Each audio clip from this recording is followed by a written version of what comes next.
को हरिओम। ध्यान की विधि हम प्रारंभ करने जा रहे हैं। पिछले सेशन में हमने चौथे अध्याय का अध्ययन हम कर रहे थे भगवत गीता के, और 20वें श्लोक तक हमने अध्ययन कर लिया था। अब हम आगे बढ़ने जा रहे हैं 21वें श्लोक से। आज के सेशन को प्रारंभ करते हैं। निराशि ही यत चित्तात्मा तत्सर्व परिग्रह शरीरम केवलम कर्म कुवर्णा नाप्नोति किल्बिषम। आशा रहित, चित्त रहित, जिसने अपने शरीर को वश में कर लिया और सब प्रकार के संग्रह को त्याग दिया है, वह केवल शारीरिक कर्म करता हुआ भी पाप को प्राप्त नहीं होता। देखिए, श्लोक में भगवान श्री कृष्ण ये बताते हैं कि कर्म करते हुए भी आप पाप से कैसे बच सकते हैं। देखिए, पहली बात तो यह है कि निराशी यानी कि किसी भी प्रकार की आशा या अपेक्षा से रहित होना। ये हमने पिछले सेशन में भी इस पे बात करी थी कि निराशी का क्या अर्थ है कि जब व्यक्ति फल की इच्छा नहीं रखता तो उसके कर्म स्वयं ही शुद्ध होने लगते हैं।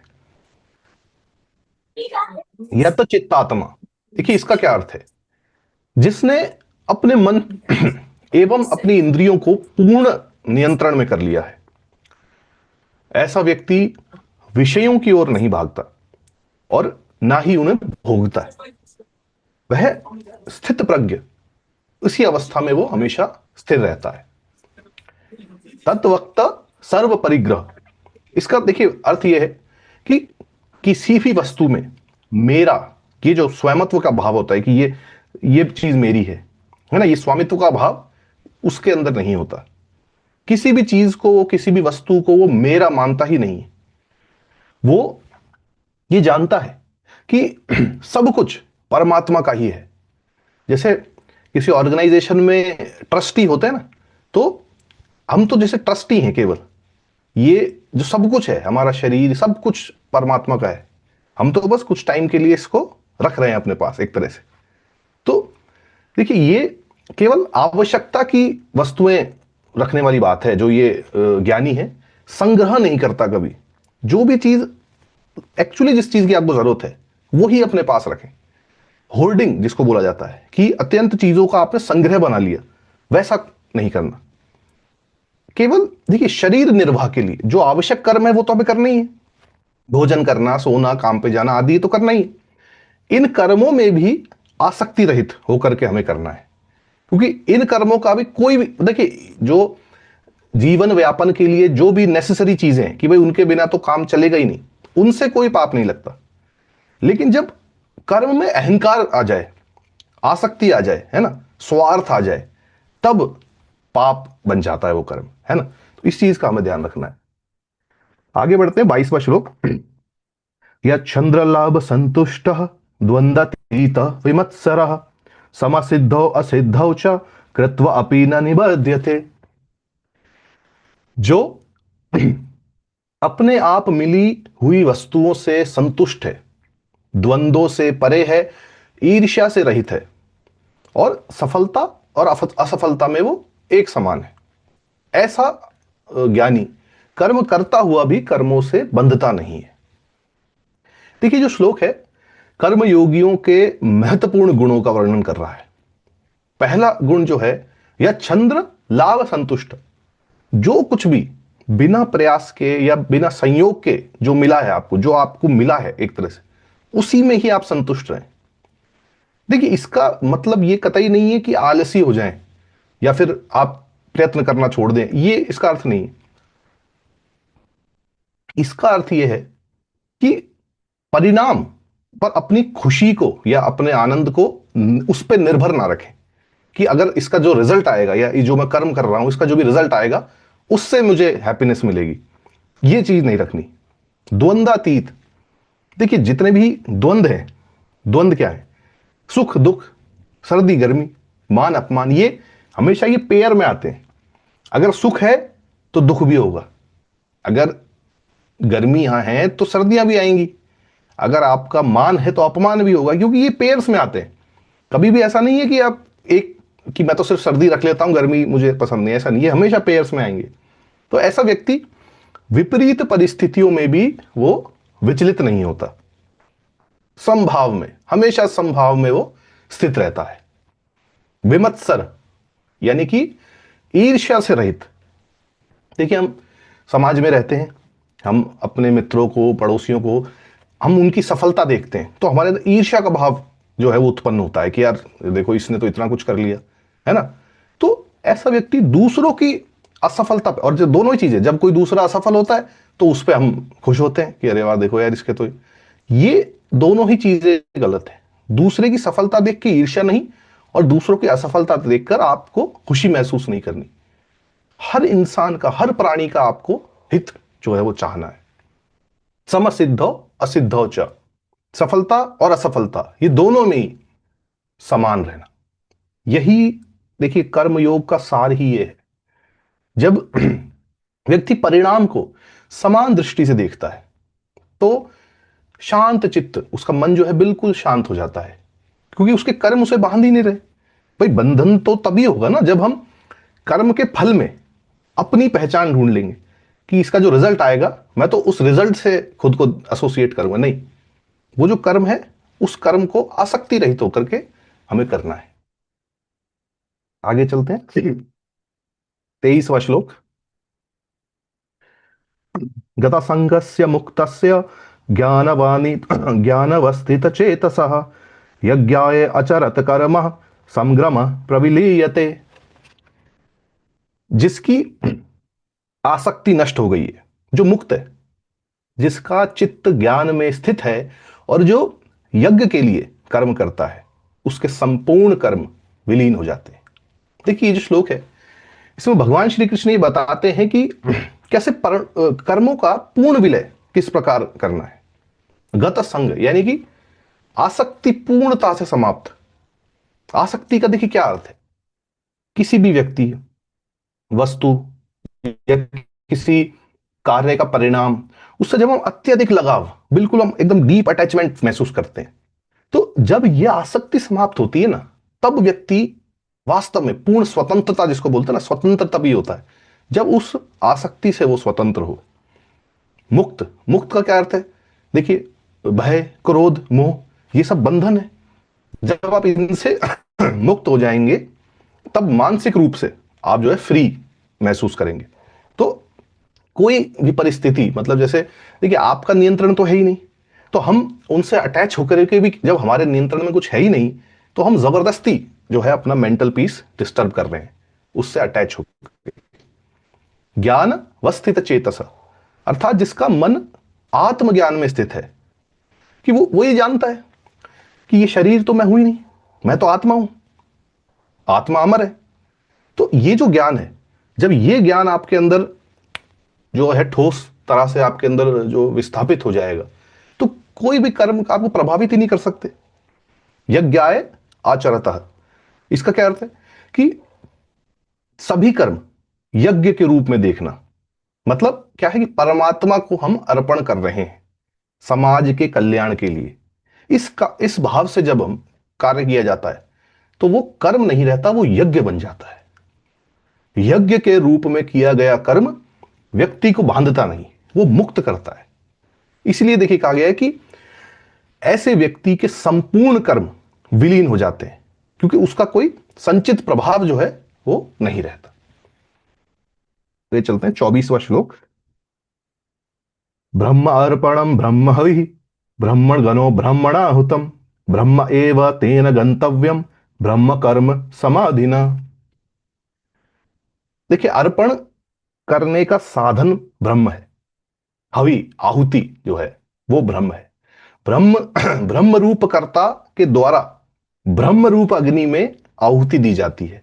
इस प्रकार ब्रह्म रूप कर्म में समाधि लगाने वाला जो पुरुष है, उसके द्वारा योग्य फल जो है वह भी जो प्राप्त करता है ब्रह्म ही है। देखिए ये जो श्लोक है यज्ञ की परम व्याख्या जो एक तरह से करता है, ब्रह्म की सर्व व्यापकता को दर्शाता है। तो भगवान कहते हैं कि जब व्यक्ति, देखिए ब्रह्म दृष्टि से देखना क्या होता है कि हर जगह आपको ब्रह्म ही दिख रहा है और कुछ भी नहीं। ये यज्ञ में जो अर्पण, जैसे जिस चीज से हम अर्पण करते हैं ना, घी डालते हैं, ये सब वह भी ब्रह्म है। जो हवि, जो मतलब घी अन्न आदि जो हम डाल रहे हैं उसमें आहुति, वह भी ब्रह्म है। जिस अग्नि में आहुति दी जा रही है वह भी ब्रह्म है। और जो व्यक्ति आहुति दे रहा है वह स्वयं भी ब्रह्म है। देखिए, ये द्वैत का पूर्ण और अद्वैत में विलय, ये है ये चीज। तो जब इस भाव से साधक कर्म करता है कि सब कुछ ब्रह्म है, तो उसका कर्म जो है स्वयं है, वो ब्रह्म का कर्म बन जाता है। तो ये जो ध्यान या फिर समाधि की एक अवस्था, जहां कर्ता कर्म और क्रिया, इनका भेद ही जो है वो मिट जाता है।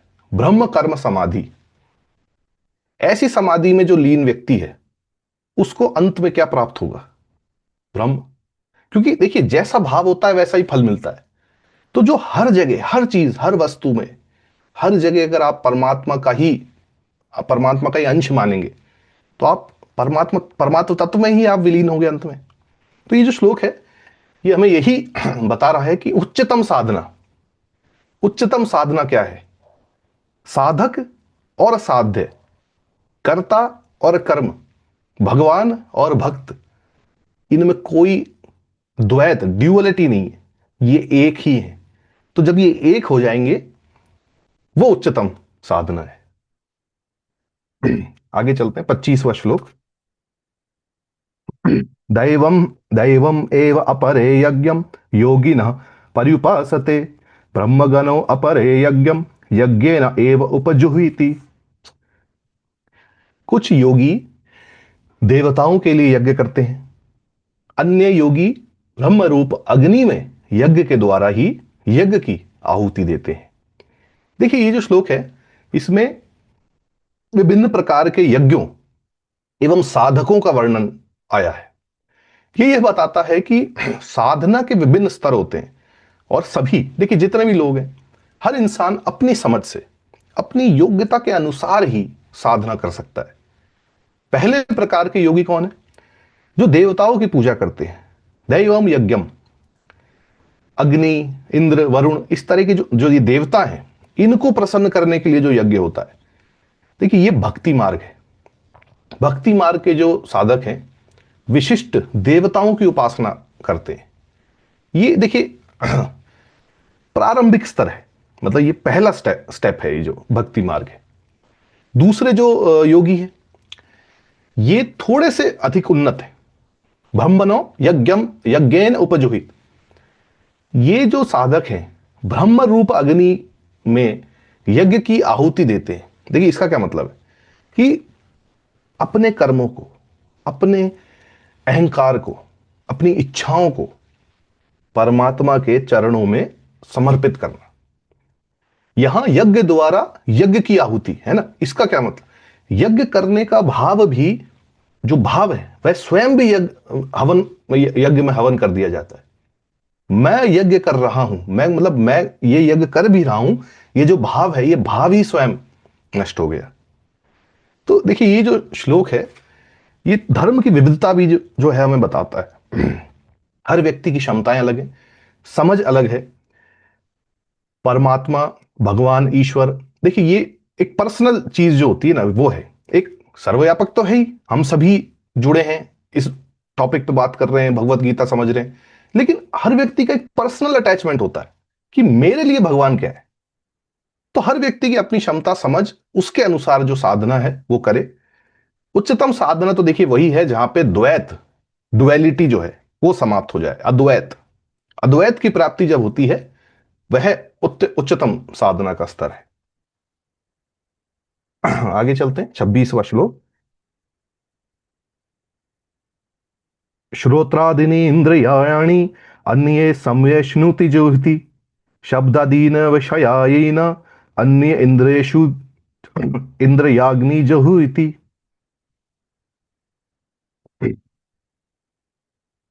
कुछ योगी इंद्रियों को संयम रूपी अग्नि में हवन करते हैं, तो कुछ अन्य योगी शब्द आदि विषयों को इंद्रिय रूपी अग्नि में हवन करते हैं।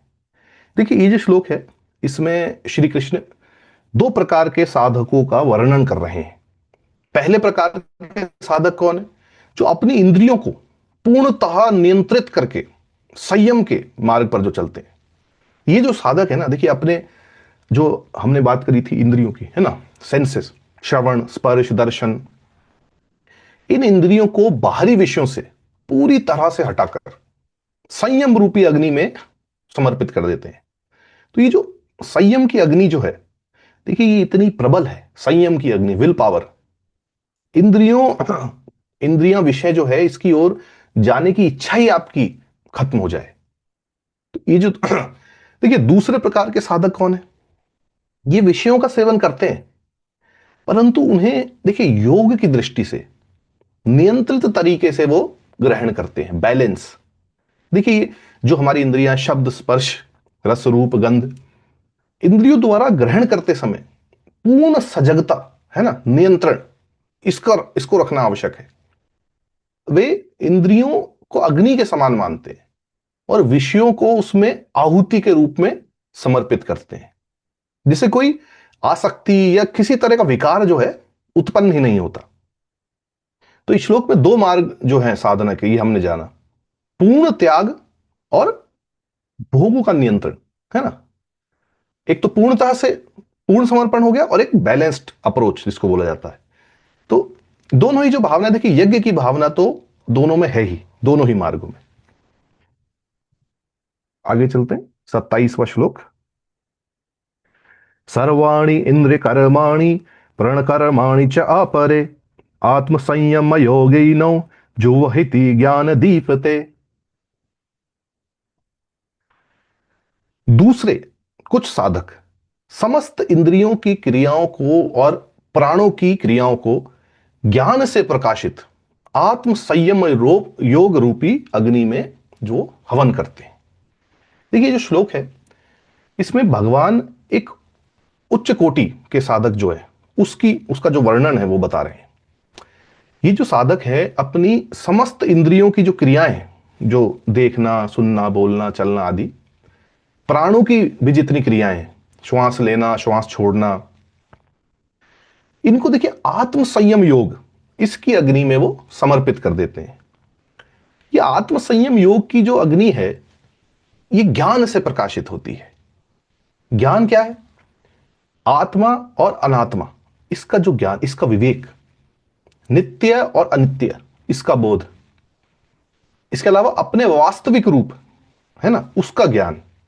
जब साधक को यह ज्ञान हो जाएगा कि ये शरीर, ये इंद्रियां, ये प्राण, ये सब मैं हूं ही नहीं, है ना, मैं शुद्ध चेतना आत्मा, वो मैं हूं, तब ये सभी शारीरिक जितने भी इंद्रिय जन्य क्रियाएं जितनी भी हैं वह उनको भोग करने से हटके साक्षी भाव से, है ना, एक दृष्टा की तरह से वो उनको देखता है। तो यह योग जो है अत्यंत उच्च स्तर का जो है योग है ये, क्योंकि देखिए इसमें साधक केवल बाहरी क्रियाओं को ही नहीं बल्कि सूक्ष्म प्राण क्रियाओं को भी नियंत्रित करके और समर्पित कर रहा है। तो देखिए जो ज्ञान की ज्योति जब ये जलती है, जब इसका प्रकाश होता है ना, तो अज्ञान का अंधकार जो है पूर्णतः नष्ट हो जाता है और जो हमारा वास्तविक जो रूप है ना, ओरिजिनली जो हम क्या है ना, हम ये सब विषय विषय भोग और ये सब, जैसे ओरिजिनली तो हम प्योर हैं लेकिन हम मैले हो जाते हैं इन विषय भोगों से। तो वास्तविक रूप में जो हम है, साधक जो है वो स्थित हो जाता है जब ये ज्ञान, जो ज्ञान दीप्ति जो है, इसका प्रकाश प्रज्वलित होता है। आगे चलते हैं, 28वां श्लोक। द्रव्य यज्ञ तपो यज्ञ योग यज्ञ तथा अपरे स्वाध्याय ज्ञान यज्ञ यतः संशयवृत्तः। कुछ साधक द्रव्य यज्ञ करने वाले हैं, कुछ तप यज्ञ करने वाले हैं, कुछ योग यज्ञ करने वाले हैं और कुछ दृढ़ व्रत वाले यत्नशील साधक स्वाध्याय एवं ज्ञान यज्ञ करने वाले हैं। देखिए जो श्लोक है इसमें भगवान श्री कृष्ण विभिन्न प्रकार के यज्ञों का वर्णन कर रहे हैं जो विभिन्न स्वभाव एवं अलग अलग योग्यता वाले साधक करते हैं। सबसे पहले द्रव्य यज्ञ। देखिए जब साधक अपनी संपत्ति, है ना, धन जो होता है, भोजन आदि, इसको देवताओं, ब्राह्मणों, गरीबों, जो जरूरतमंद जो लोग हैं, उनको दान जब हम कर देते हैं, उसको दान दे करके जो यज्ञ होता है ना, तो वे अग्निहोत्र, सोम यज्ञ, ये जितने भी वैदिक यज्ञ जो है, द्रव्य की आहुति इनमें दी जाती है। इसके बाद तप यज्ञ, ये होती है कठोर तपस्या। इसमें आप देखिए शारीरिक, है ना, वाचिक, मानसिक तप, शरीर को एक तरह से देखिए कष्ट दे करके, है ना, उपवास करना, मौन रहना, एकाग्रता से ध्यान में बैठना, ये सब करके देखिए मन एवं इंद्रियां जो हैं शुद्ध होती हैं। तो ये तप जो है ना, ये तप है उनका यज्ञ, तप यज्ञ। इसके बाद है योग यज्ञ। तो ये जो अष्टांग योग है, यम नियम आसन प्राणायाम प्रत्याहार धारणा ध्यान समाधि, इसका अभ्यास जो करते हैं अष्टांग योग, तो प्राणायाम द्वारा प्राणों को नियंत्रित करके, ध्यान द्वारा चित्त को एकाग्रित वो करते हैं। तो ये जो योग है, ये उनका यज्ञ है, योग यज्ञ। इसके बाद अंत में स्वाध्याय एवं ज्ञान यज्ञ। देखिए ये जो है, ये दृढ़ संकल्प वाले साधक, जितने भी हमारे वेद हो गए, उपनिषद, भगवत गीता, इन शास्त्रों का स्वाध्याय करना, है ना, रोज सुबह उठ करके इनको पढ़ना, इनको समझना, जप, मंत्र जप, है ना, शास्त्रों के अध्ययन में बिल्कुल लगे रहना, ये ज्ञान यज्ञ। आत्मज्ञान की जो है खोज, है ना, गुरु से ज्ञान प्राप्त होता है और उसके बाद हम ब्रह्म विचार में जो है वो अध्ययन, स्वाध्याय जो है वो करते हैं। तो ये जो श्लोक है देखिए स्पष्ट कर रहा है कि सभी साधक, है ना, हर इंसान की, जैसे हमने बात करी, अपनी क्षमता है, अपना स्वभाव है ना, आपको आपको क्या चीज अपील कर रही है, आपको किस तरह की साधना जो है आपको लग रहा है कि हाँ ये मेरे लिए। तो विभिन्न प्रकार के यज्ञ हैं। अल्टीमेटली सभी यज्ञ मोक्ष का साधन है ना, गंतव्य एक ही है, मार्ग जो है अलग अलग है। आगे चलते हैं। 29वां श्लोक। अपरे अपरे नित्यहारः। हाँ।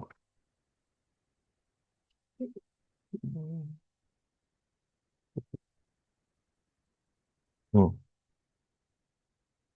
अपरे जुहुति प्राण, अपरे जुहुति प्राणम में प्राणे अपाम तथा अपरे प्राणपान गतिरुद्धत्वा प्राण में प्राणया। प्राणायाम में तत्पर कुछ योगी अपान में प्राण का हवन करते हैं और प्राण में अपान का हवन करते हैं तथा प्राण और अपान की गति को रोककर प्राणायाम के परायण हो जाते हैं। देखिए ये जो श्लोक है, इसमें भगवान श्री कृष्ण प्राणायाम जो होता है उसकी गहन व्याख्या कर रहे हैं। योग साधना का एक महत्वपूर्ण अंग है प्राणायाम। देखिए मानव शरीर जो है, इसमें 10 प्रकार के प्राण कार्य हैं। 5 मुख्य हैं, प्राण, अपान, समान, उदान और व्यान। इस श्लोक में विशेषकर प्राण और अपान, इनकी चर्चा है। देखिए प्राण जो है हृदय प्रदेश में, यानी कि यहां रहता है जो हमारा प्राण है। श्वास जब हम अंदर लेते हैं, जो इसका जो पूरा जो बैलेंस है ना, श्वास अंदर जाती है बाहर आती, ये देखिए ऊपर की जो ओर है उसकी गति करता है जो प्राण है। अपान जो है नाभि के नीचे, है ना, वहां का एरिया, जो मल मूत्र के त्याग, है ना, श्वास को बाहर निकालने का जो कार्य है, वो अपान है। ये नीचे की ओर गति करता है। तो प्राणायाम के जो साधक है ना, 3 प्रकार के ये क्रियाएं करते हैं। पूरक, अपान में प्राण की आहुति, गहरी श्वास लेना, है ना, प्राणवायु अपान के स्थान तक पहुंचाना। तो ये ऐसा है जैसे प्राण को आप अपान रूपी अग्नि के अंदर आहुति दे रहे हैं।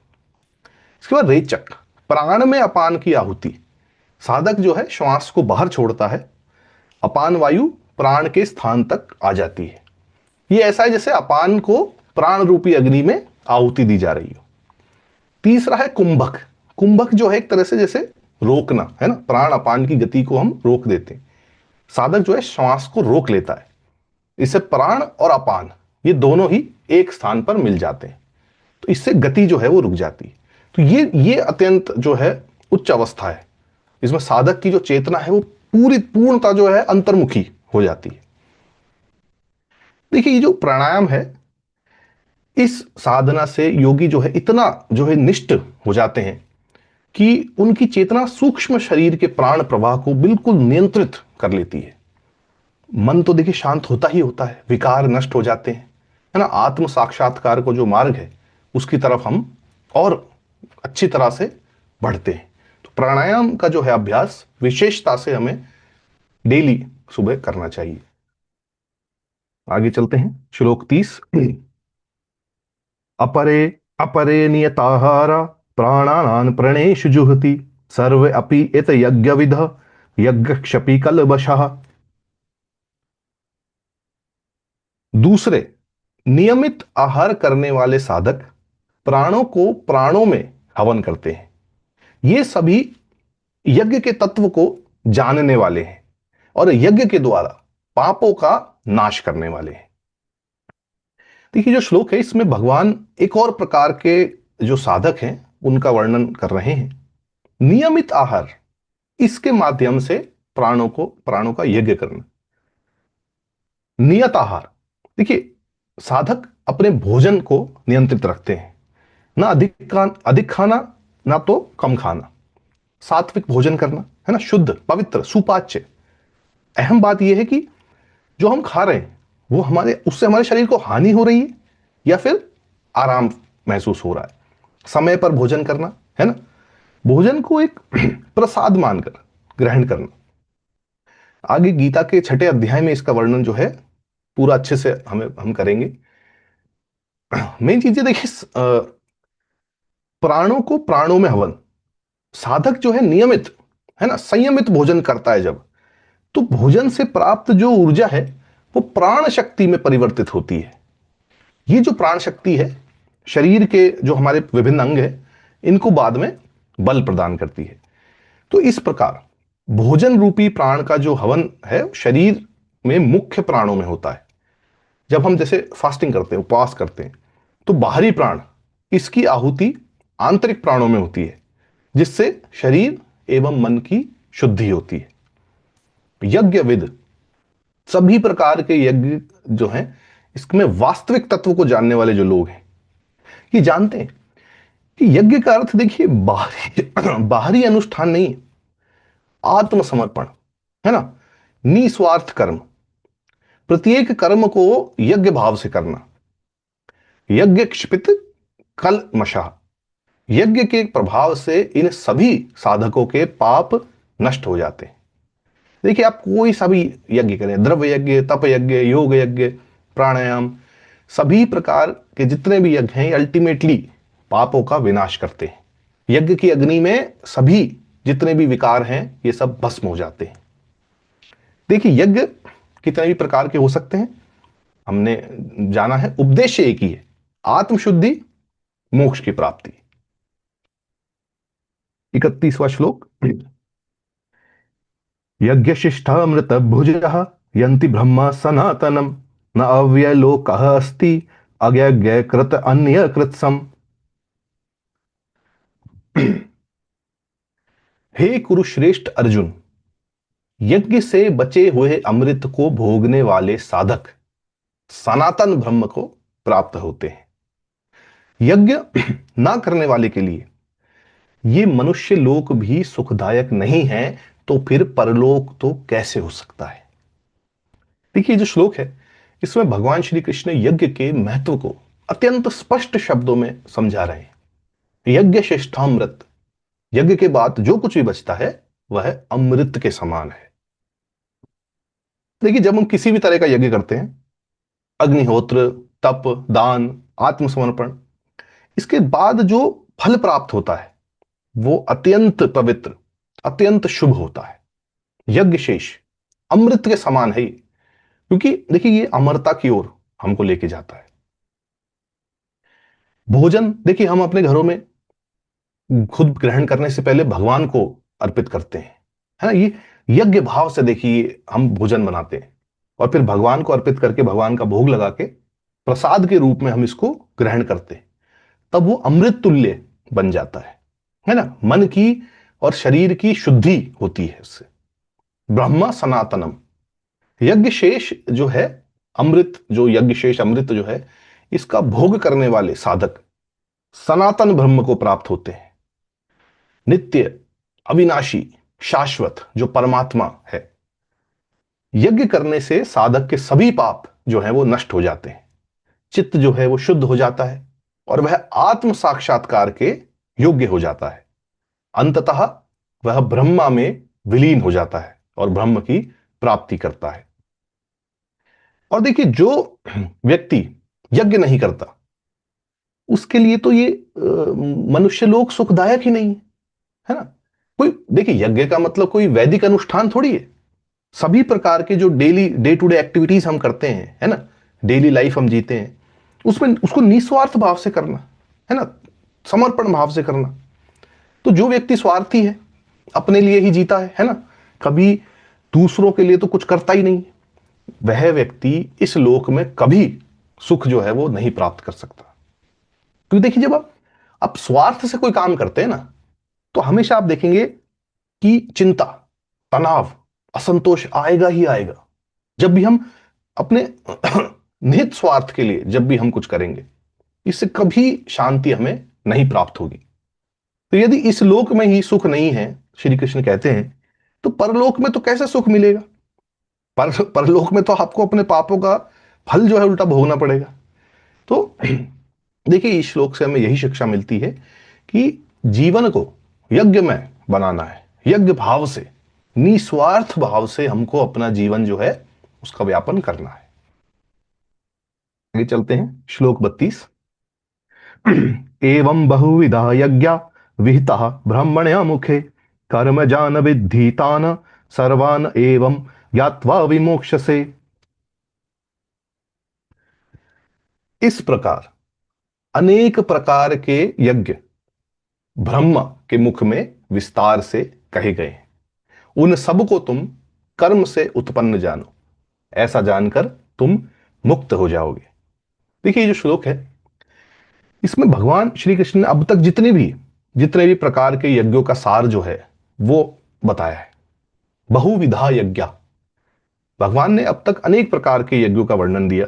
हमने जाना द्रव्य यज्ञ, तप यज्ञ, योग यज्ञ, स्वाध्याय यज्ञ, ज्ञान यज्ञ, प्राणायाम, ये जितने भी विभिन्न प्रकार के, जितने भी ये अलग अलग जो हमने बात करी कि जो जिसका जैसा स्वभाव है उसके लिए हर तरह का मार्ग अवेलेबल है। कोई एक मार्ग ऐसा नहीं है कि उपयुक्त है, ये बेस्ट है, ऐसा नहीं। विविध प्रकार के मार्ग शास्त्रों में ही बताए गए हैं।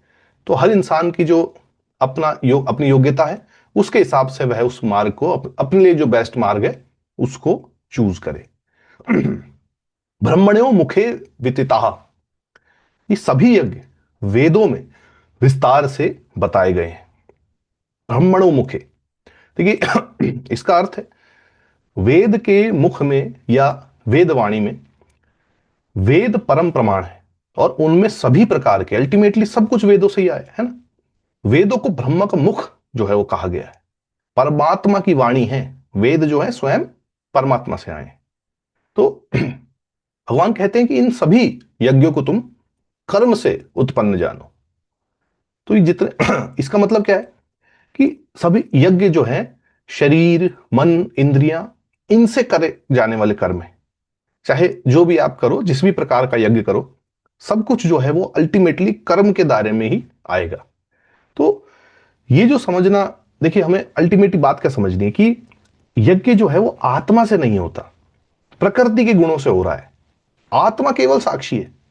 जब साधक ये समझ लेगा, अल्टीमेटली देखिए यही बात है कि मैं तो आत्मा हूं, मैं करता नहीं हूं, सब कुछ प्रकृति के गुण कर रहे हैं, तब हम इस कर्म बंधन से मुक्त हो जाएंगे।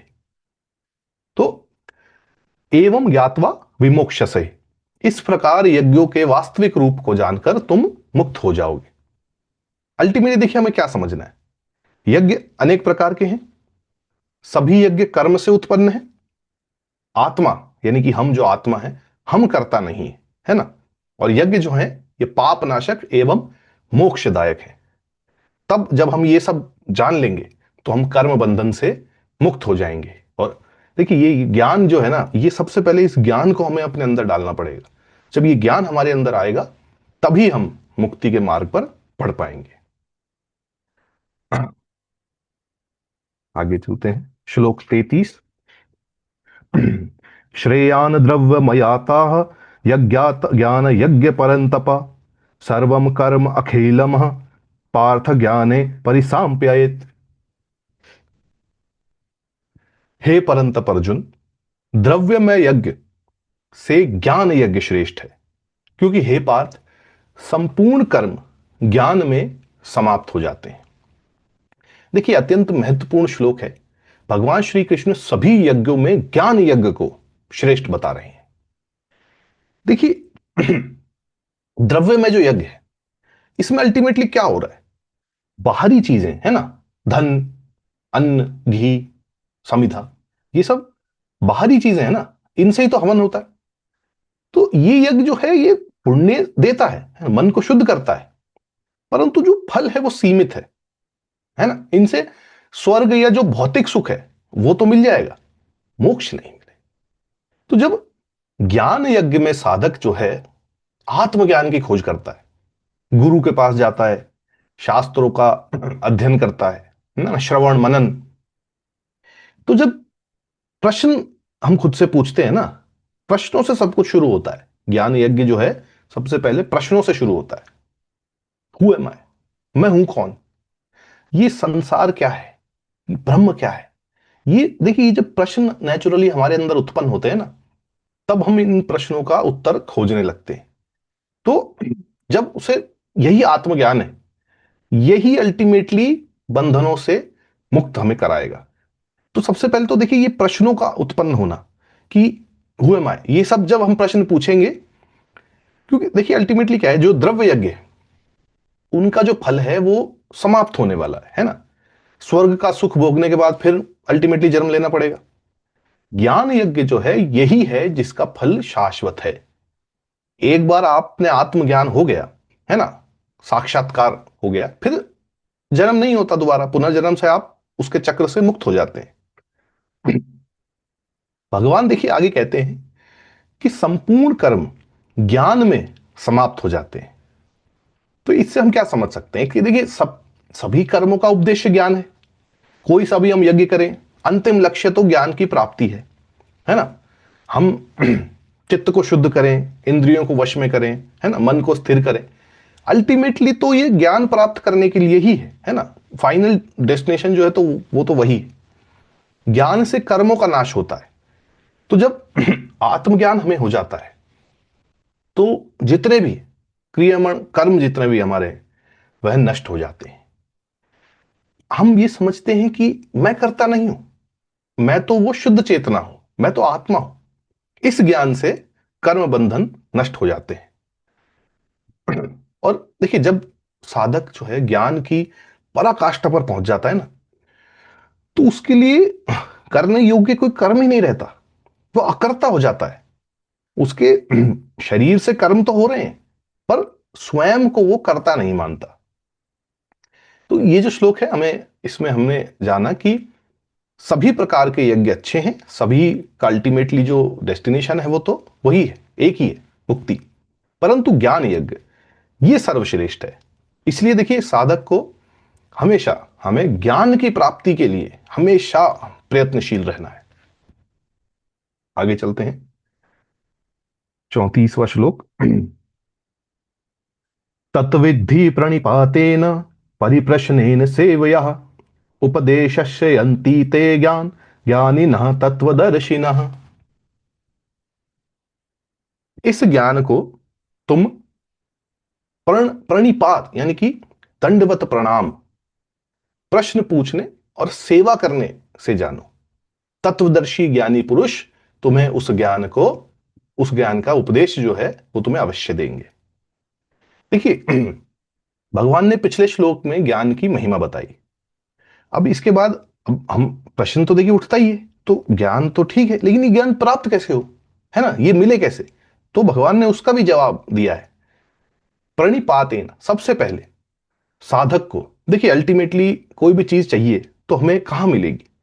अब आपको आपको कोई चीज चाहिए तो आप उसकी दुकान पे जाते हैं और सामान लेते हैं। तो अब आप ज्ञान चाहिए तो ज्ञान किसके पास मिलेगा? गुरु के पास। तो सबसे पहले हमें गुरु के पास जाना है, विनम्रता पूर्वक प्रणिपात, यानी कि साष्टांग दंडवत प्रणाम जो होता है, अष्टांग जो हमारे होते हैं वो भूमि पर हम लेट करके उनको प्रणाम करते हैं। तो देखिए ये साष्टांग दंडवत प्रणाम जो है वो क्यों आया है, क्योंकि सबसे पहले गुरु के सामने जाके अहंकार, है ना, अहंकार को नष्ट कर दिया। तो ये एक तरह के मतलब समर्पण का प्रतीक है। ये कोई ऐसे शारीरिक क्रिया नहीं है। साष्टांग दंडवत प्रणाम जो है अहंकार का समर्पण, कि मैंने अपना अहंकार जो है वो आपके चरणों में खत्म कर दिया। क्योंकि देखिए जब तक अहंकार है, अहंकार एक ऐसी चीज है कि जब तक वो एक घड़े में है, आप उसमें ज्ञान जो है उसको नहीं उड़ेल सकते, ज्ञान प्रवेश ही नहीं कर सकता। भाई मैं तो सब जानता हूं, अब ये भाव जब है कि मुझे तो सब पता है, मुझे कौन क्या बताएगा, तो अब आप सीखने के लिए तो कभी तैयार ही नहीं होंगे, कि ऑलरेडी आपको तो सब पता है। तो इसलिए गुरु के प्रति सबसे पहले पूर्ण समर्पण का भाव, ये सबसे पहले आएगा, फिर ही उसके बाद ही ज्ञान की प्राप्ति होगी। गुरु के सामने हमें हमेशा, हे गुरुदेव मैं तो अज्ञानी हूं, मुझे कुछ नहीं पता, आप कृपया मुझे ज्ञान दीजिए, मैं अपने अहंकार जो है मेरा को मैं आपके चरणों में समर्पित कर रहा हूं, ऐसा कह करके हमें ज्ञान मिलेगा। परिप्रश्नेन, केवल देखिए अब फर्स्ट स्टेज तो हो गई, अब आगे आता है कि केवल प्रणाम करने से काम नहीं चलेगा, उचित प्रश्न पूछना भी आवश्यक है। परिप्रश्न, इसका देखिए क्या मतलब है, चारों ओर से सभी पहलुओं से, है ना, प्रश्न करना। अपनी देखिए सबसे पहले जब तक हम प्रश्न हमारे क्लियर नहीं होंगे, है ना, कि हम स्पष्टता से हमारी क्या जिज्ञासा है स्पष्ट रूप से हमें कहनी है। और ये कैसे करना है, विनम्रता पूर्वक। हमें हमारी जो ज्ञान प्राप्ति की इच्छा है ना, श्रद्धा के साथ। देखिए कई बार क्या होता है, जैसे गुरु, तो गुरु से हम क्रॉस क्वेश्चनिंग भी करते हैं, है ना, तो वो तर्क के लिए अगर है तो ठीक है। लेकिन अगर आप गुरु की ही परीक्षा ले रहे हैं, उसकी गुरु की परीक्षा लेने के लिए आप प्रश्न पूछ रहे हैं, तो ये इसमें इस श्लोक में हमें ये भी बताया गया है कि प्रश्न जो है ना वो एक्चुअली वास्तविक जिज्ञासा से उत्पन्न होने चाहिए, ना कि आप गुरु का ही टेस्ट एक तरह से ले रहे हैं।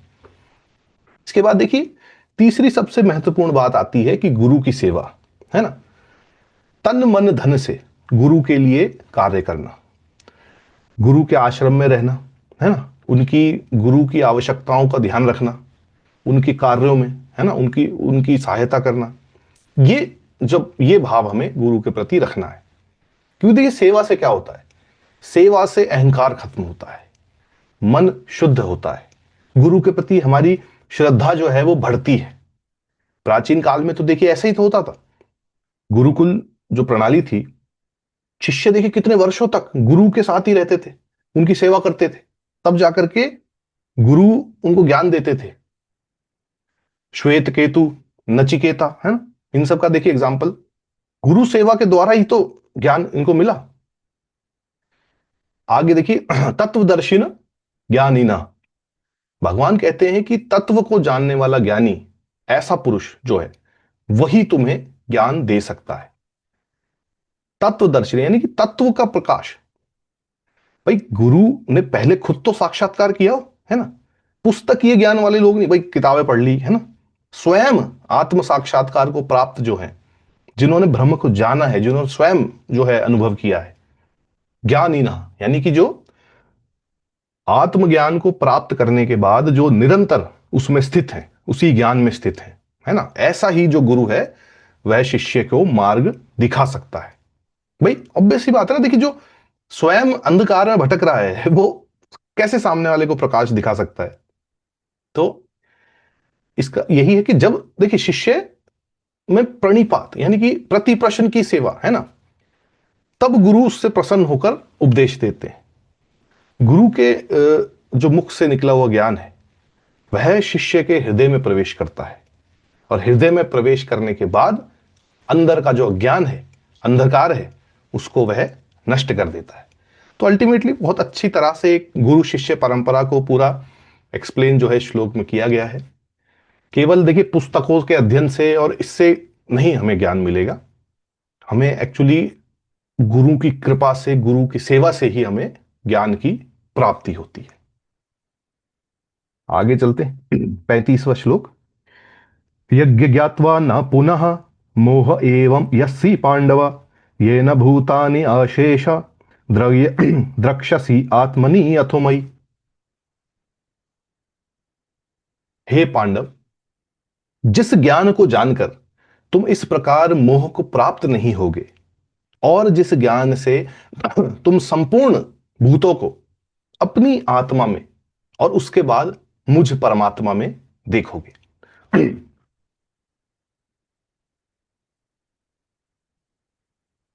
देखिए, जो श्लोक है इसमें भगवान उस परम ज्ञान का वर्णन जो है वो कर रहे हैं।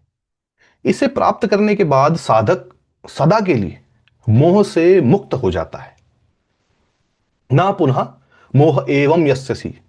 भगवान कहते हैं कि ये जो ज्ञान है, इसे प्राप्त करके तुम फिर इस प्रकार दोबारा मोह में नहीं पड़ोगे। एक बार ज्ञान प्राप्त किया तो पुनः तुम इस मोह में नहीं पड़ोगे। देखिए, युद्ध के प्रारंभ में अर्जुन जिस मोह में फंसा हुआ था कि ये सामने जो है ये मेरे गुरु हैं, मेरे भाई हैं, है ना, मेरे परिजन हैं, इन्हें मारकर मैं क्या करूंगा, तो ये जो था ये मोह से उत्पन्न अज्ञान था। उसने वो जो सामने खड़े हैं ना, वो शरीर शरीर जो है उन्हीं को ही वास्तविक उन्होंने उसको मान लिया कि यही रियलिटी है।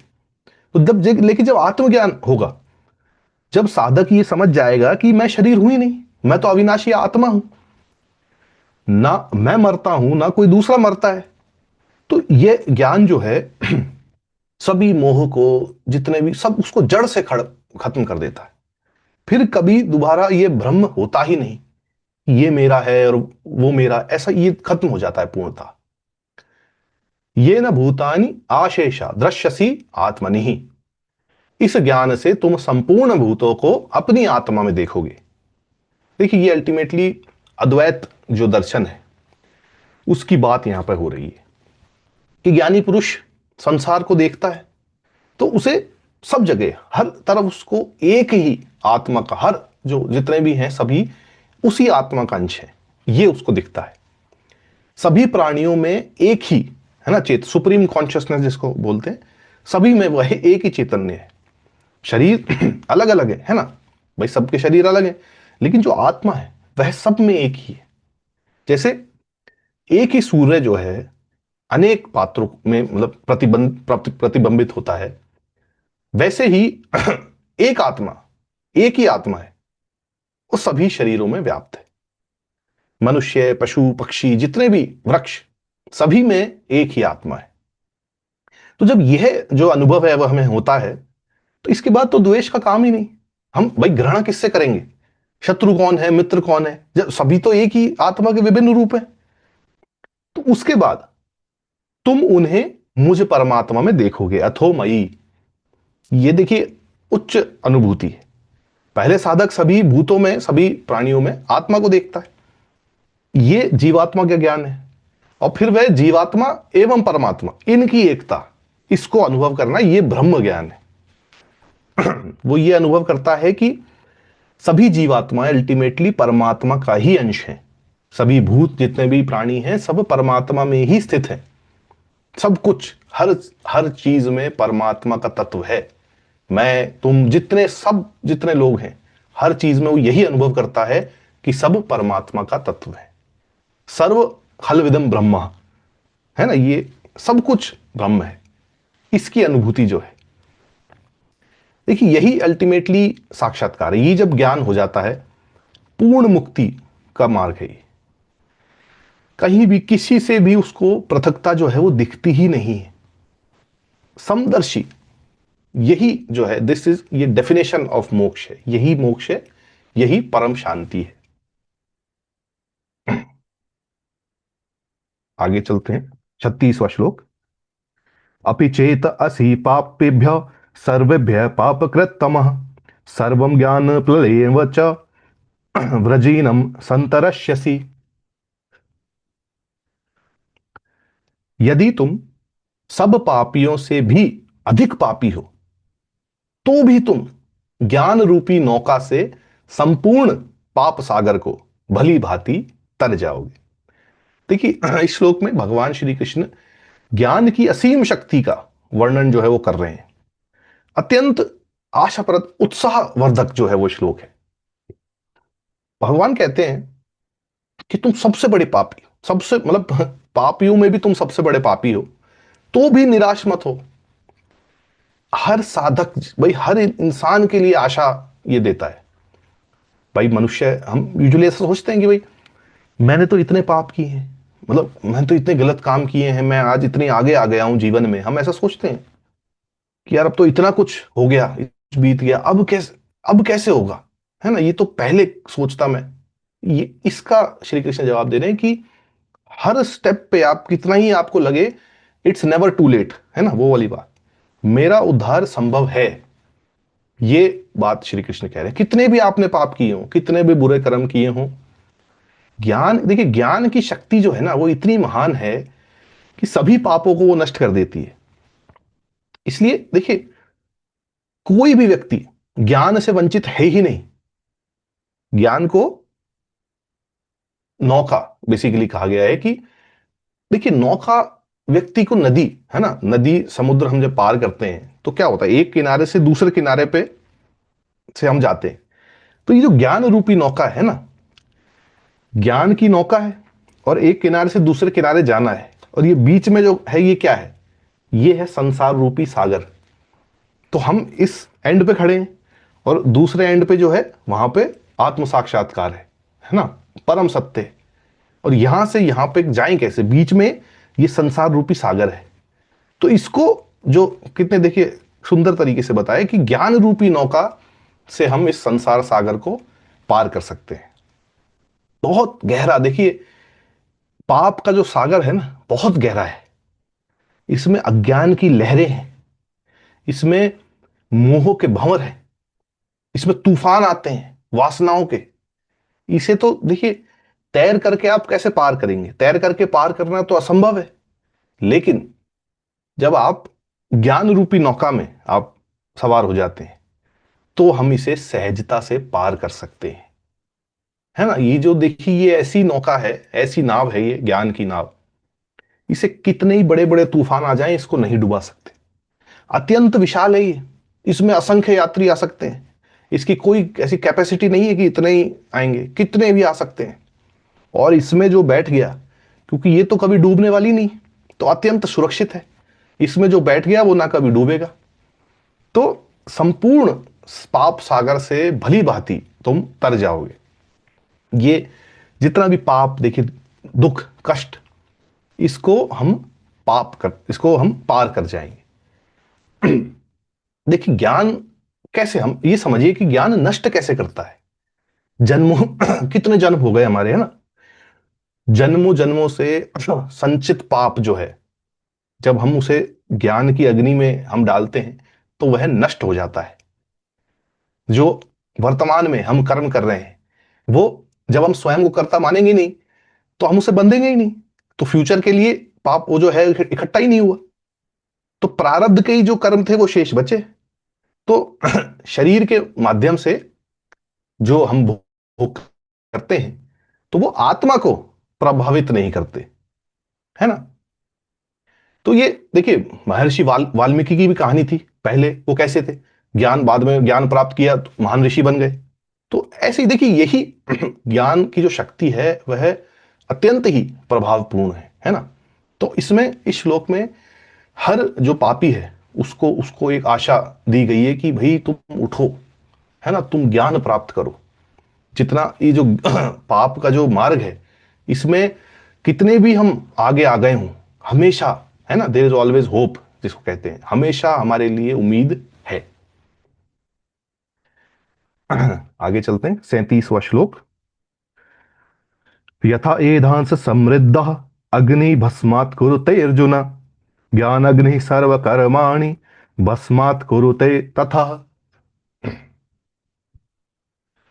हे अर्जुन, जैसे प्रज्वलित अग्नि लकड़ियों को भस्म कर देती है, वैसे ही ज्ञान रूप अग्नि संपूर्ण कर्मों को भस्म कर देती है। देखिए बहुत ही स्पष्ट एकदम सुंदर उपमा के साथ जो है ज्ञान की शक्ति को समझाया गया है। ज्ञान जब देखिए अग्नि जो है जब प्रज्वलित होती है तो क्या होता है, जो भी लकड़ी है, ईंधन है, वो पूरी तरह से खत्म हो जाता है जल के, है ना।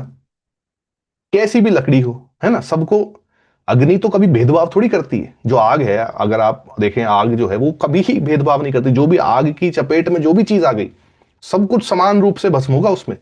तो लकड़ी पूरी तरह से जलकर राख में बदल जाती है। यानी कि हुआ क्या, अल्टीमेटली क्या हुआ, जो लकड़ी थी उसका मूल स्वरूप क्या था, वो जो मूल स्वरूप था वो नष्ट हो गया। तो जो राख है, जो लकड़ी थी उससे अब राख बन गई, तो अब वापस तो वो वृक्ष जो है नहीं उग सकता। और राख जो है वो अल्टीमेटली खत्म है, वो उड़कर खत्म हो जाएगी, वो किसी काम की नहीं है। अब देखिए ठीक वैसे ही ज्ञान रूपी अग्नि जो है सभी कर्मों को भस्म कर देती है। सर्व कर्माणि, सभी प्रकार के कर्म। भाई तो संचित कर्म, जो अनेक जन्मों से जो हम कर्मों का संचय जो हमने बनाया हुआ है, इतने सारे जन्म ले लेके, उनका एक तो जो संचय बना हुआ है। फिर क्रियमाण कर्म, यानी कि जो इस वर्तमान जीवन में जो हम कर्म कर रहे हैं, तो ये पाप और पुण्य, ये दोनों ही संचित कर्म है, दोनों प्रकार के पाप और पुण्य।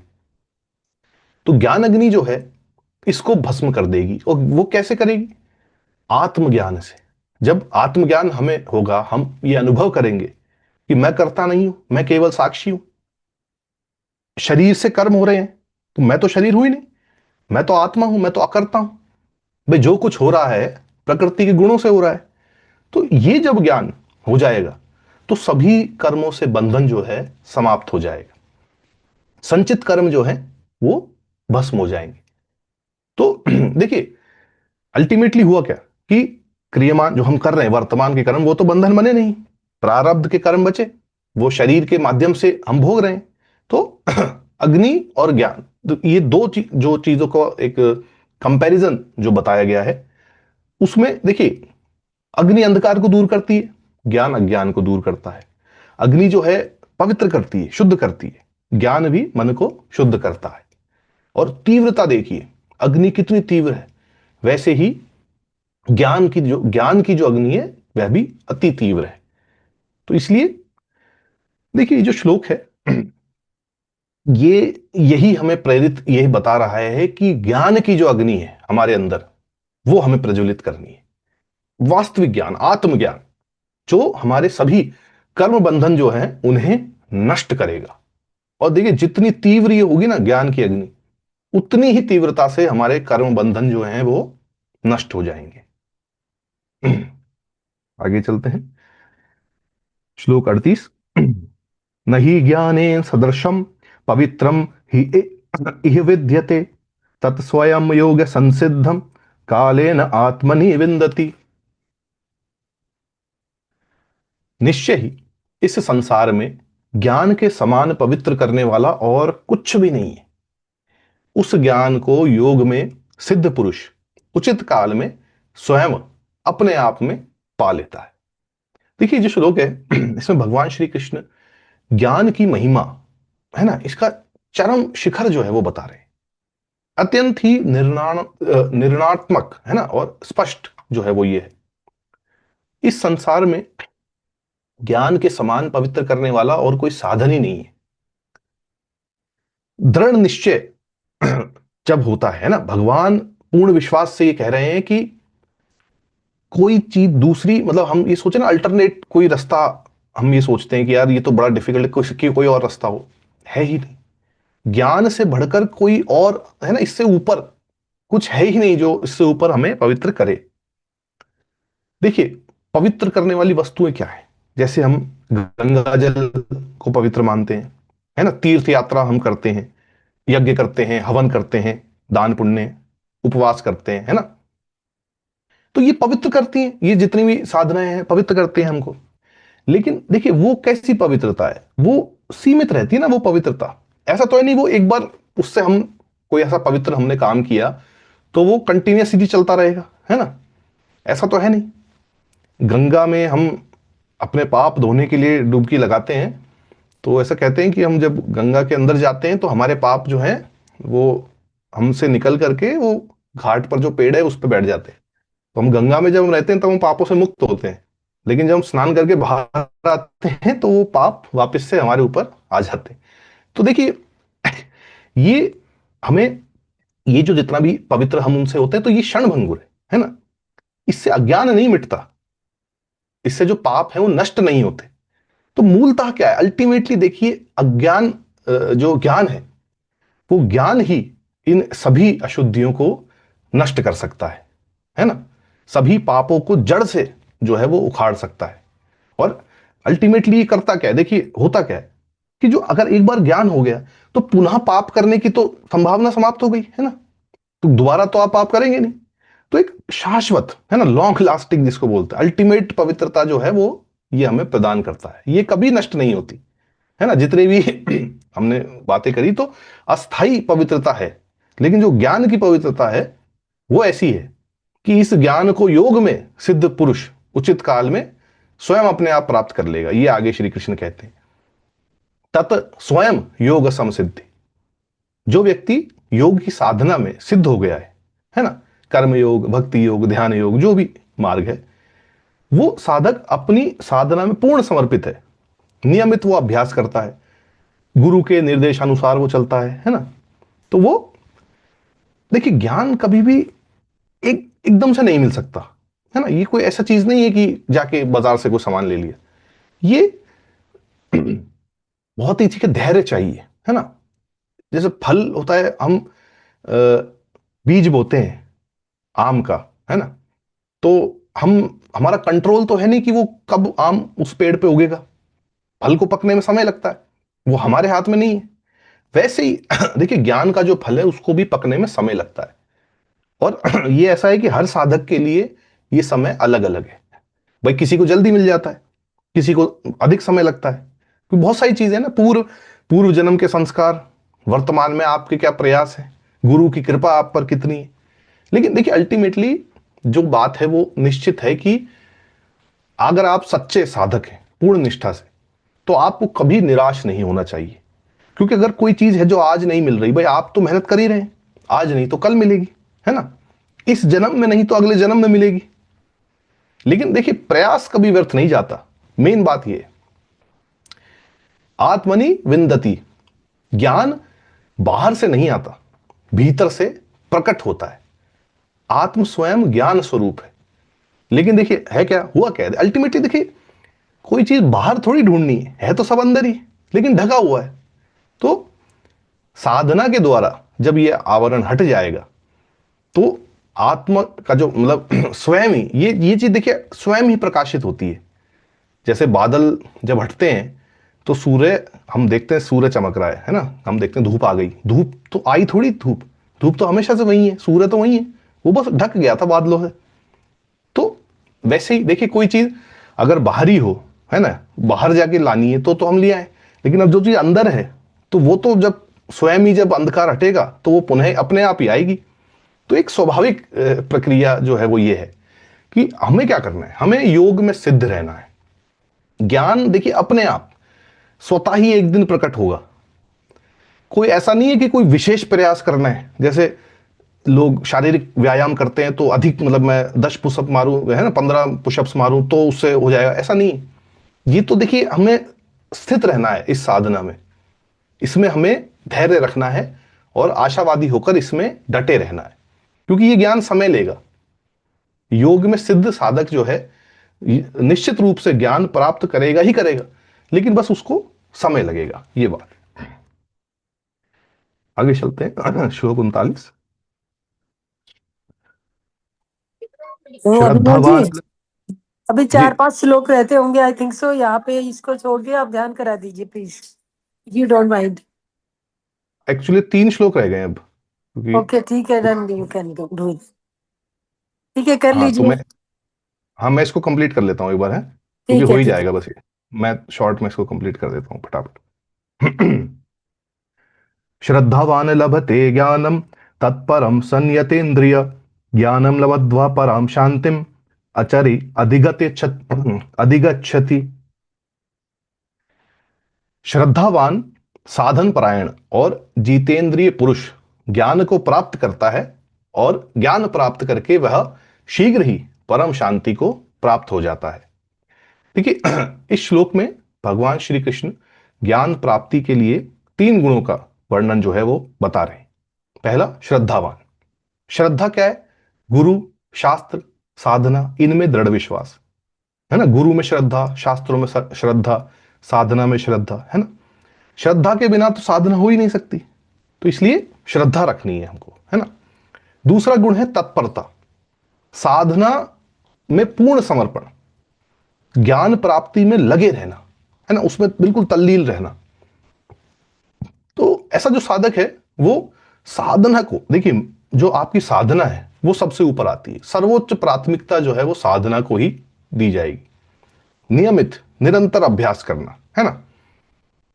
देखिए आधुनिक काल में तो हमारे कितने सारे डाइवर्जन्स जो हैं, विकर्षण, कितने सारे, mobile, TV, computer, social media, लेकिन जो तत्पर साधक है वो इन सब से ऊपर, भाई मेरे लिए सबसे इंपॉर्टेंट क्या है? वो मेरी साधना है, मुझे तो यही करना है, ये जितने भी डिस्ट्रैक्शंस हैं उनसे मुझे डिस्ट्रैक्ट नहीं होना। तीसरा जो गुण है वो है जीतेंद्रिय, यानी इंद्रिय संयम, अपनी इंद्रियों को वश में करना।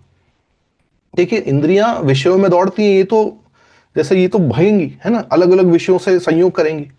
तो हमें क्या करना है? हमें उनमें डूबना नहीं है, इंद्रियों को वश में करना है, इंद्रियों का दमन नहीं करना। दमन से तो और विकार बढ़ेंगे। इंद्रिय देखिए आवश्यक विषय जो जरूरी है उनका भोग करना है, और विवेक से, मतलब अपना ज्ञान से इंद्रियों का उपयोग करना है। तो श्रद्धा, तत्परता, इंद्रिय संयम, ये अगर है हम में तो निश्चित रूप से हम ज्ञान को प्राप्त करेंगे। ठीक है। तो शारीरिक, देखिए शांति जो है अल्टीमेटली, परम शांति जो है वो शाश्वत है, आज नहीं तो कल वो मिलेगी, है ना। तो भगवान ये कहते हैं कि परम शांति शीघ्र, मतलब शीघ्र नहीं मिलती, ये इसके मतलब इसको टाइम लगता है इसको अनुभव करने में। तो देखिए इस श्लोक में हमने ये जाना कि ज्ञान जो है केवल बौद्धिक समझ नहीं है, है ना, ये जीवन को रूपांतरित करने वाली एक शक्ति है जो परम शांति हमें प्रदान करेगी। हमें बस अपनी साधना में जो है वो डटे रहना है। आगे चलते हैं, श्लोक 40। अज्ञ च अश्रद्धानः च संशयात्मनि विशति, न अमय लोक अस्ति, न परः न सुखम संशात्मनः। जो अज्ञानी है, श्रद्धा रहित है, संशय आत्मा है, वह नष्ट हो जाता है। संशय आत्मा के लिए ना यह लोक है और ना ही परलोक में उसको कभी सुख मिलेगा। देखिए हमें श्रद्धावान की महिमा हमने जानी।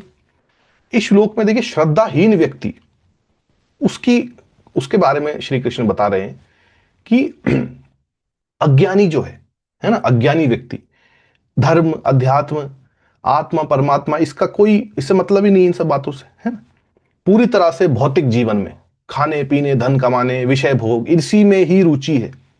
जीवन का तो उद्देश्य ही उनके लिए यही है। तो देखिए अज्ञानी होना उतना खतरनाक नहीं कि उन्हें ज्ञान फिर भी दिया जा सकता है, वो सीखने के लिए तैयार है, खाली पात्र में ज्ञान डाला जा सकता है।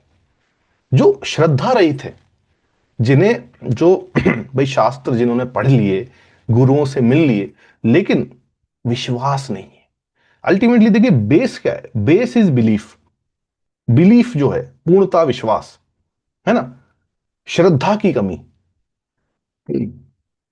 भाई शायद हो परमात्मा, पता नहीं ना हो, कौन जानता है, किसने देखा, मैंने तो नहीं देखा परमात्मा, है ना। अब ये जो बात बोल रहा है तो उसका तो अब उसको कुछ नहीं किया जा सकता ना, है ना। वो गुरु के पास जाएगा लेकिन वो संदेह के साथ जाएगा, वो शास्त्रों का अध्ययन करेगा लेकिन उसमें विश्वास ही नहीं है। तो ये जो है ना पूर्ण समर्पित तो वो कभी नहीं होता। तो ऐसे लोगों को सफलता फिर नहीं मिलेगी, ये बताया। और तीसरा जो है वो सबसे खतरनाक है, संशयी, संशयात्मा। मन जो है वो संशय से भरा हुआ है, निरंतर दुविधा, है ना। दुविधा मतलब द्वंद्व में ही है पूरा जीवन उसका। अब ईश्वर है कि नहीं है, आत्मा है पता नहीं है नहीं है, परलोक है कि नहीं है, साधना मैं करूं कि नहीं करूं, है ना। बस ये इसी संशय में वो लगा हुआ, ये सबसे बड़ी बाधा है। देखिए हमेशा दो नावों में जो पैर रखता है ना वो डूब जाता है।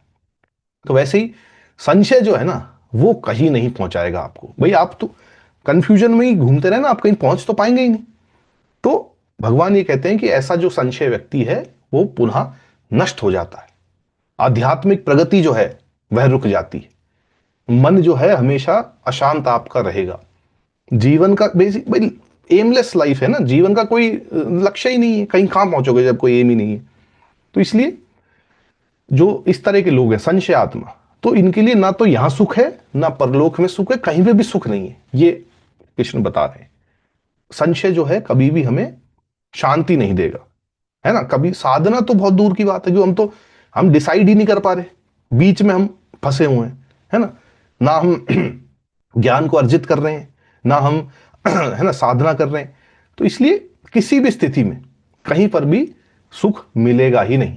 आप धनवान हो जाएं, निर्धन हो जाएं, सफल हो जाएं, असफल हो जाएं, संशयी जो है वो सदा ही दुखी रहेगा। देखिए ये जो श्लोक है एक तरह से चेतावनी की तरह हमको इसे लेना चाहिए कि संशय से बचें।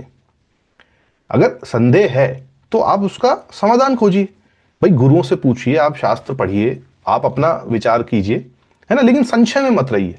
निर्णय लेना यह अत्यंत आवश्यक है। हाँ, श्लोक 41, योग संन्यस्य कर्तारम ज्ञान संच्छद्य संशयम आत्मवंतम न कर्माणि निबद्धन्ति धनंजय। हे धनंजय, जिसने योग यानी कर्म योग इसके द्वारा कर्मों का संन्यास जो है वो कर दिया है, जिसके संशय ज्ञान द्वारा नष्ट हो गए हैं, और जो आत्मवान आत्मा की स्थिति में है, उसको कर्म जो है वो कभी नहीं बांधते। तो ये जो श्लोक है इसमें श्री कृष्ण अर्जुन को ये बता रहे हैं कि देखिए किस प्रकार साधक जो है कर्मों के बंधन से मुक्त हो जाता है। योग संन्यस्त कर्मणम, कर्म योग के द्वारा कर्मों का संन्यास कर दिया। साधक ने अपने जो कर्म है वो भगवान को समर्पित कर दिए। वो कर्म कर रहा है लेकिन कर्तापन का अभिमान उसमें नहीं है। वो ये समझता है कि सभी कर्म परमात्मा की प्रेरणा से ही हो रहे हैं। दूसरा क्या है कि जिसने सभी संशय ज्ञान द्वारा जिसके कट गए हैं। देखिए आत्मा को और परमात्मा देखिए आत्मा और परमात्मा इसका जब ज्ञान हमारे अंदर आ जाता है तो फिर कोई संदेह रहता ही नहीं है। भाई ये जो सवाल हमें परेशान करते हैं कि मैं कौन हूं, मेरा क्या कर्तव्य है, कर्म फल क्या है, कैसे मिलेगा, है ना, ये इन सभी प्रश्नों का समाधान हो जाता है। तो जो आत्मा आत्मवंतम, आत्मा में जो स्थित है, आत्म संयम जिसने प्राप्त कर लिया, ऐसा व्यक्ति इंद्रियों और मन के वश में नहीं होता, बल्कि वो स्वयं अपने मन और अपनी इंद्रियों का वो स्वामी होता है। तो ये जो गुण है ये जब किसी साधक में आ जाते हैं तब उसे कर्म नहीं बांध सकते। कर्म करते हुए भी वो कर्मों के बंधन से मुक्त रहता है। तो ये देखिए ये परम सिद्धि है।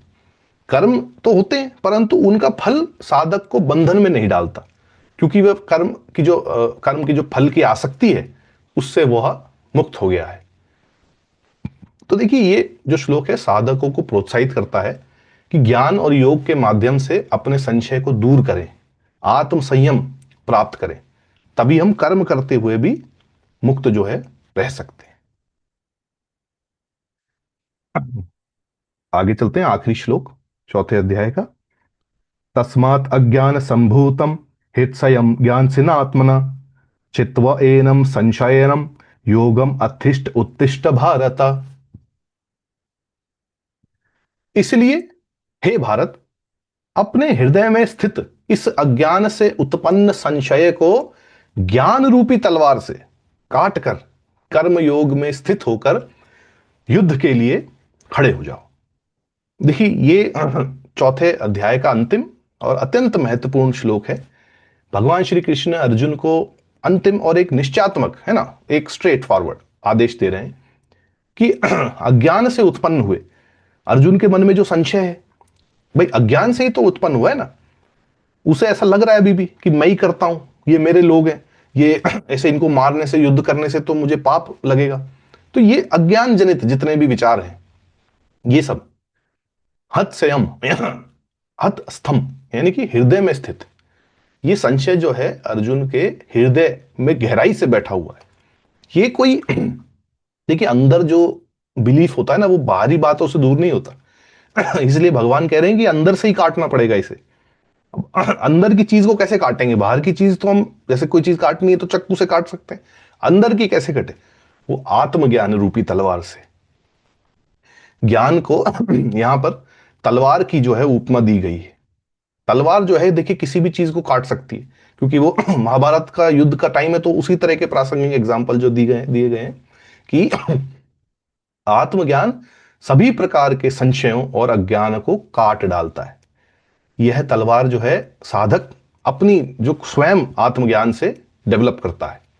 तो इसको अर्जुन को यहां पर स्पष्ट जो है निर्देश दिया जा रहा है कि अपने संशय को पूरी तरह से समाप्त करके, आधा अधूरा नहीं, मतलब देखिए इससे काम नहीं चलेगा, जड़ से इसको समाप्त करके कर्म योग में स्थित हो जाओ। संशय को काटना देखिए पर्याप्त नहीं है, उसके बाद कर्म योग में दृढ़ता से स्थित होना आवश्यक है। फल की आसक्ति के बिना, कर्तव्य की भावना से, समवत बुद्धि के साथ काम करना। तो हे भारत तुम उठो। देखिए प्रेरणा जो है श्री कृष्ण दे रहे हैं कि तुम उठो, अब समय आ गया है, अपने कर्तव्य का पालन करो। युद्ध से भागना नहीं है, ज्ञान और योग के बल पर तुम्हें युद्ध जो है वो करना है। तो ये अंत में अर्जुन को यही बात कह रहे हैं कि बहुत विचार विमर्श हो गया है ना, अब अल्टीमेटली अब हमें युद्ध करना है, अब तुम उठो और अपना कर्म करो। तो देखिए इस प्रकार चौथा अध्याय यहां पर समाप्त होता है। अध्ययन जो है ये ज्ञान और कर्म एक तरह से उसका पूरा हमने अध्ययन किया। तो हमने यहां पे ये जाना कि केवल कर्म से मुक्ति जो है वो नहीं मिलेगी, ज्ञान युक्त कर्म जो है इसी से हम अपने लक्ष्य को प्राप्त कर सकते हैं। तो ओम अभी तत्सदिति पिताजी। श्री भगवद गीतासु उपनिषत्सु ब्रह्म विद्यायाम योग शास्त्रे श्री कृष्ण अर्जुन संवादे ज्ञान कर्म संन्यास योगो नाम चतुर्थ अध्यायः। हरि ओम तत्सत, हरि ओम तत्सत, हरि ओम तत्सत।